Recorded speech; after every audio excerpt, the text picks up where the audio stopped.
We have an opioid epidemic in America. I think that much is obvious. I know you have heard about it. Specifically, fentanyl here is the real killer. So just a quick summary. Fentanyl is a synthetic opioid which is 50 to 100 times more potent than morphine. So it's a downer type of drug. It relaxes you, and obviously it is very strong, which makes it very addictive. And what's worse is that it is a very cheap drug to make, meaning that people who illegally manufacture hard drugs like heroin and meth will oftentimes lace these drugs with fentanyl so that it is stronger and cheaper to make. So this is why so many Americans have gotten hooked onto fentanyl very recently, and unfortunately, it has taken many victims. I think this chart here pretty much sums it up. So this is from the National Institute on Drug Abuse. This shows each year how many overdose deaths each hard drug has caused. And you got kind of the 7 main hard drugs here. So you have antidepressants, heroin, benzos, prescription opioids, cocaine, meth. And this bar, this gray bar, this is fentanyl. And yeah, as you can see, wow, yeah, it has exploded in like not even the last 10 years, like the last 7 or 8 years. I wish on this chart you could see 2022 and 23, but in 2021 you can see that fentanyl was responsible for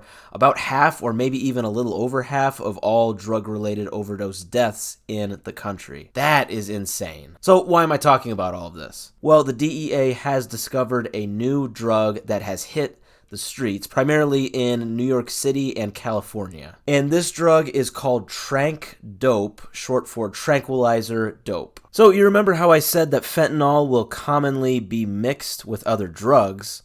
Well, tranq dope is a combination of fentanyl and horse tranquilizer. That's right, so xylazine is the scientific term for horse tranquilizer. So it's basically a benzodiazepine that's used specifically only for horses and other non-human mammals. And when I say non-human, I mean that it is not meant to be used on human beings. And we can see why it is not meant to be used on humans from how this drug is being labeled a zombie drug. So yeah, apparently someone will, take this drug, they will commonly inject it into them, unfortunately, and the human body will immediately detect this as something that it wants to reject. So it will literally burn holes through the user's skin so that it can exit the body through that way. And I'm serious, I'm not joking. A guy with the DEA even described this by saying that you can literally smell rotting flesh when someone you are around